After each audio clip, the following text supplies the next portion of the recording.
On today's episode of WatchJRGo, you can see behind me my newest hoopty. It's powered by the 300ZX, the Z30t drivetrain. It's a four-door sedan, so it's kind of the four-door 300ZX. And today, we're gonna pick it up, we're gonna drive it home, and we're gonna take you on a tour of the, well, what was basically the perfect mid-market sedan of the 90s.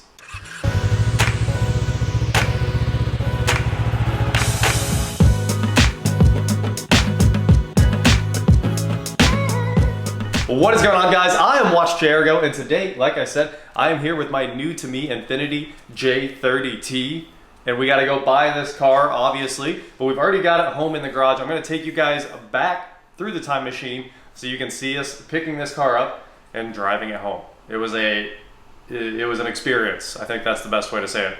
Let's go do it. Oh, there it is. There it is, right there. Yeah, we just paid $1,400 for that Nismo 350Z. 370Z. Here's what we got to show you guys.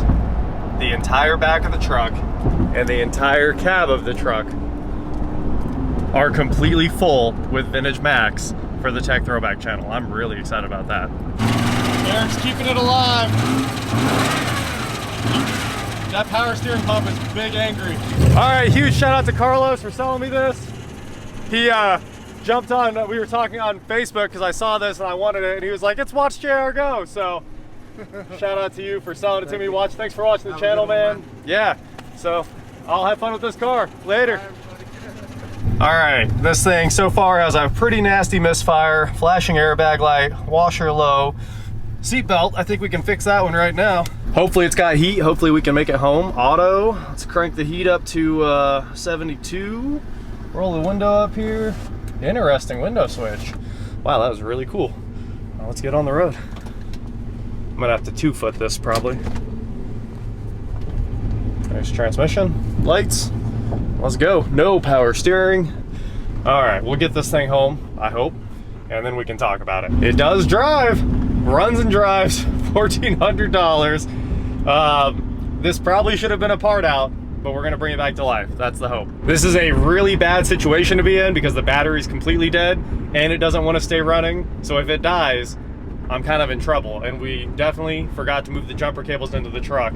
So I have to 2-pedal anything it takes to get home. Like, we got to get this thing home. I'm also going like way under the speed limit so I can try to get every light green. What else we have that big truck for? We'll just push it. So driving the Infiniti J30. First, it's really bouncy. Look at that. There is no authority, no control authority here. It's just so bouncy. I mean, the throttle and the transmission do what they're supposed to do, but the suspension is just toast. I bet this thing is a rocket ship when it's running, right? And that is what I'm truly excited about. Right now, it's so down on power and so hard to drive, but shortly we will find out just how good the J30 can be. This has the weirdest death wobble. Look at this. Every 1.5 seconds, it death wobbles and stops. Every shock on the car is gone. It bounces like a trampoline going over expansion joints. The death wobble is crazy scary. It's probably 50% throttle to maintain 60 mile an hour, which we can solve that. The only reason this car sold for what it sold for is because Carlos was gonna sell the engine. Like, the 300ZX engine is worth a lot, and this one has it in it.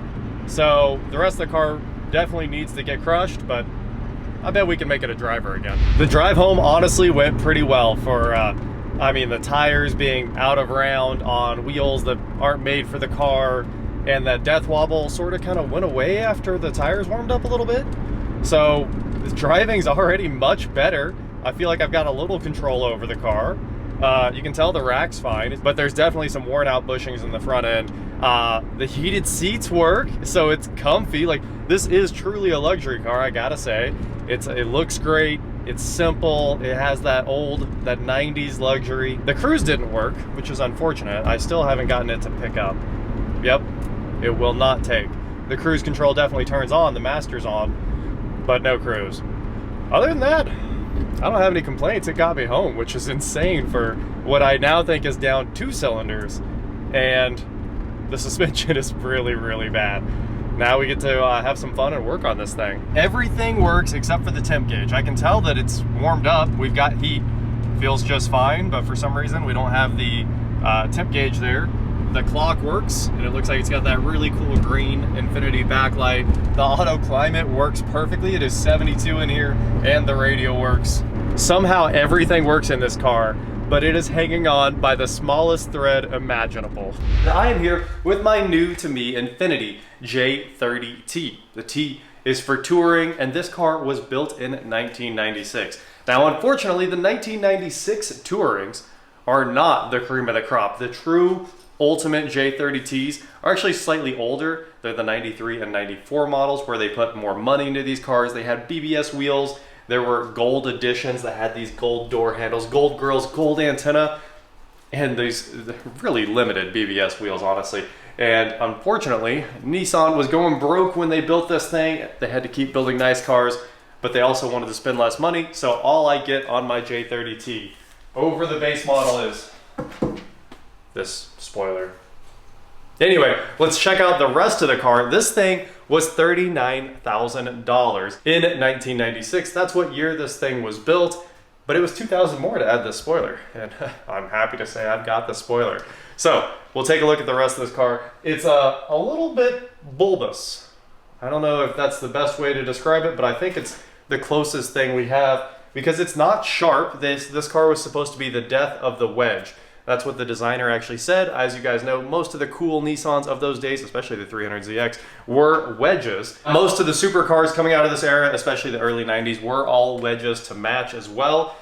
And I guess people were like, we need something different. The wedge was beautiful. You know, I love the door stops. I love the C4. I love the 300ZX. Like I said, this is the 300ZX four-door edition. It's rear-wheel drive. It has a limited slip, which is really cool. It is the NAV6. It is not the twin turbo, unfortunately, but it does make 210 horsepower and 192 foot-pounds of torque, which was enough to propel this car from 0 to 60 in 9 seconds, 9 mind-numbingly slow seconds. So I gotta say, this is supposed to be a luxury car. It is not quite the sports car the 300ZX is.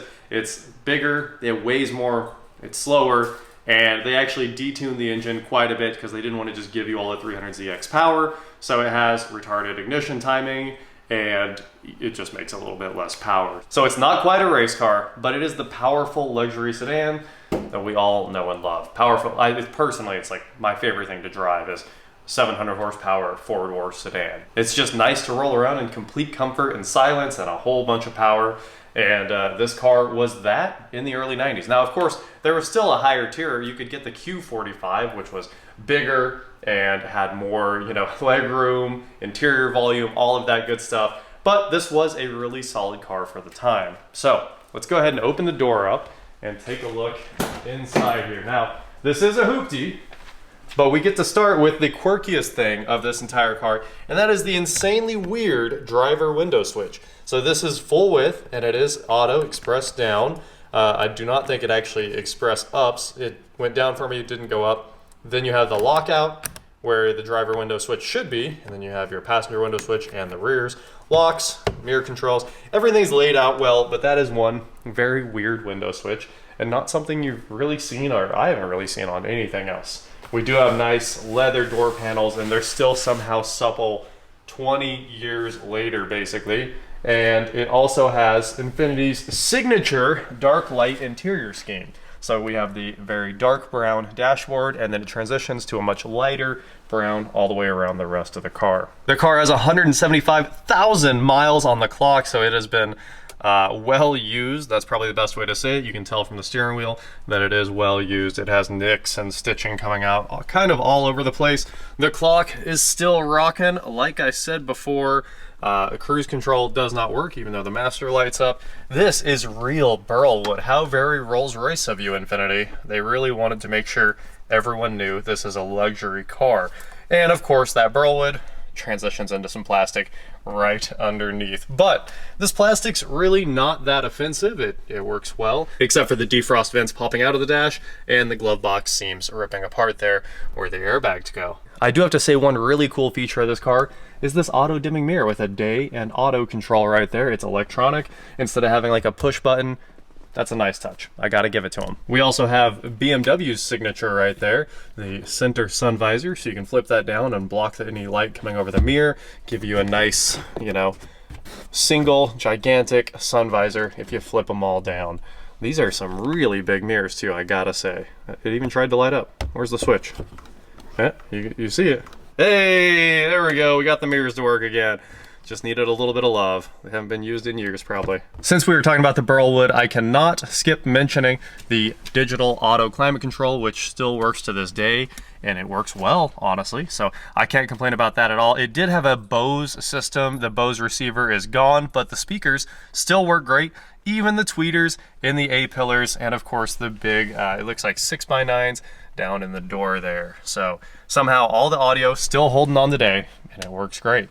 So the one thing I do want to do, the battery's dead, but I want to see, it has a metal sunroof, which is kind of odd on a luxury car. You would expect glass, but it's like a weird twin panel design from what I can see. I'm kind of thinking this might go up separately.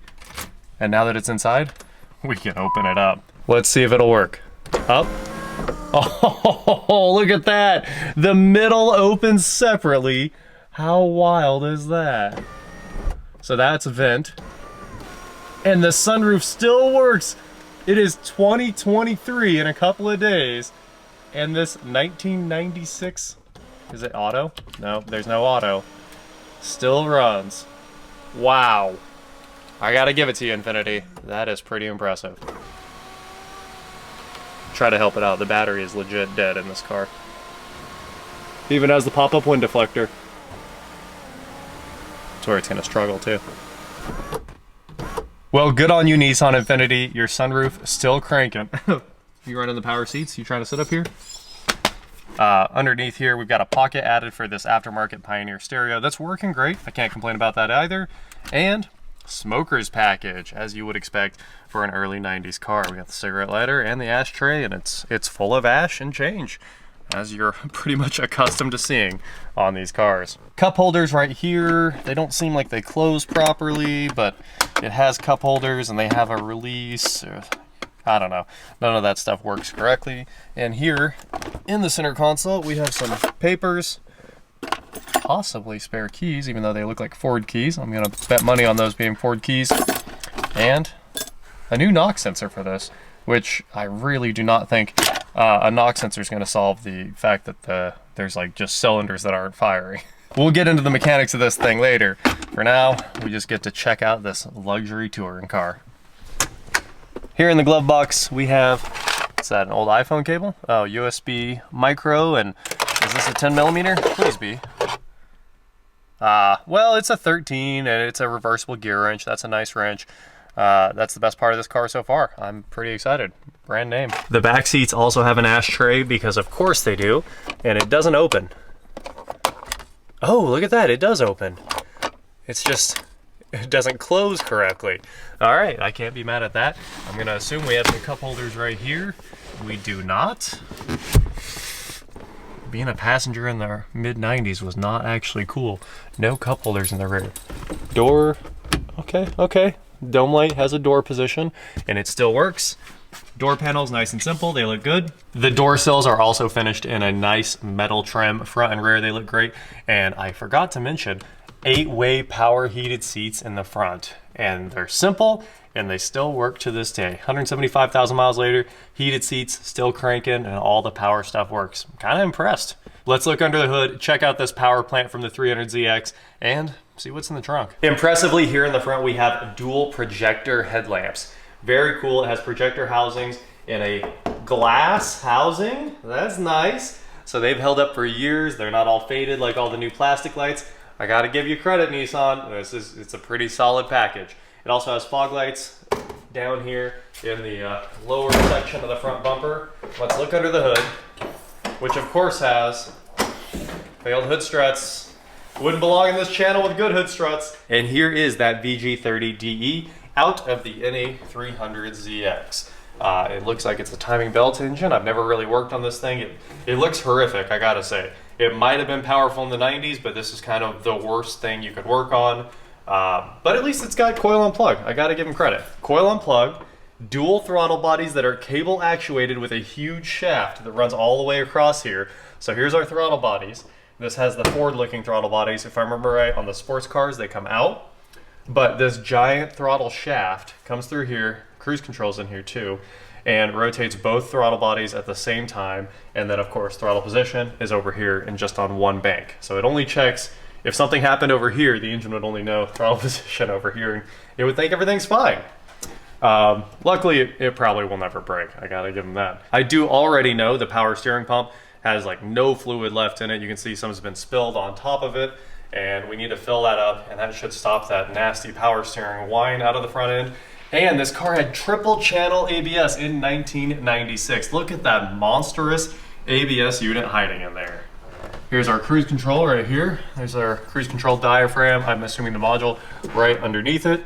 And that cable runs right up here to the middle and then down the Infiniti engine cover. Somehow this car has not been modified. We have all of the stock air intake in place, and it has, you know, this folded tube design to make sure the intake lengths are the same between the throttle bodies. Really cool. I mean, all this looks original too. It looks like an original radiator. So that's pretty wild. Okay, close the hood. It's self-closing because the hood struts are gone. This is a really, really cool color changing pearl white paint too. If you look in line with the lights, it's bright white and then it fades back out to like an off-white that's really cool as you look to the side of it. Here's my gold Infiniti badges, but I do not have the fully gold grille out of the gold package cars. So it's cool, but it's not as cool as it could have been. Did I mention that this is a 96? So it's the exact same car as all the others, but it got OBD2. I'm pretty excited about that. We'll have codes we can actually read instead of flashing check engine lights. I should have mentioned it also has a 4-speed automatic, which is fine. You know, it's kind of the standard for back in the day. And it does shift very gently compared to how bad the rest of the car runs. So that's a tank. I gotta say, that 4-speed automatic, it's not great by today's standards, but it is a tank and it's still holding on. It's probably never had a transmission fluid change. Who knows the last time I had an oil change. Not bad. Not bad at all, Nissan. We're headed back to the trunk now to find out if we won the lottery, or, you know, it could be worse. There could be bad things in the trunk. Who knows? I haven't looked. These do have bronze tinted glass, which is honestly cool. Shaded tint, PPG, laminated windshield. And of course, you can't just randomly grab glass for these because you have to make sure like you don't end up with a green tinted glass. So you got to make sure you keep matching the bronze tint. All right, so there's electric release for the fuel door and the trunk. Look at that, it still works. How cool. We'll see if it opens.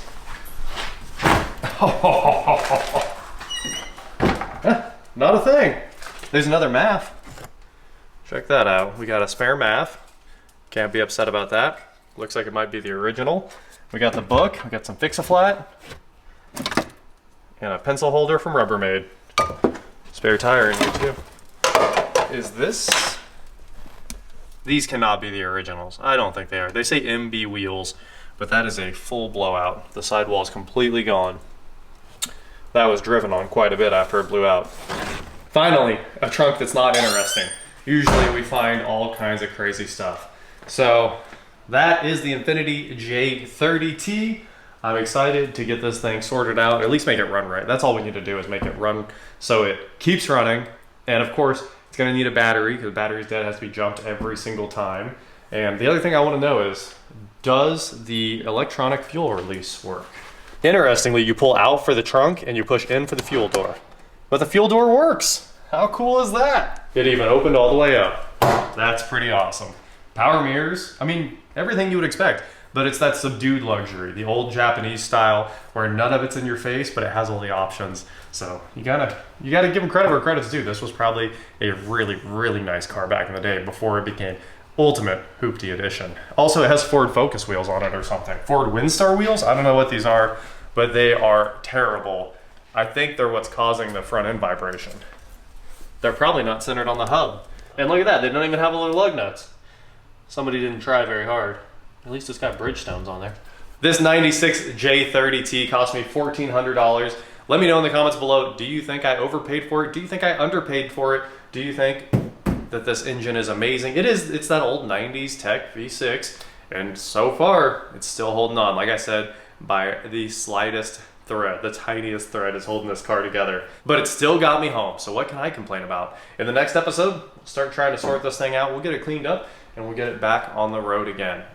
At least we'll make the thread like a couple segment nylon rope or something holding this car together. That is it for today, guys. Thank you so much for watching. Don't forget to head on over to shop WatchJRGo.com for cool shirts just like this, just in time for Christmas. And please like, share, subscribe, do whatever you want to do, and I will talk to you next time. Can't wait to wash this and maybe clay it. It might take some of this contamination off of it, and this car might actually kind of pop again. I know the front bumper's trash, and I know it's missing like all this rubberized paint that goes on the chrome, but it might kind of come back to life and it might look sweet.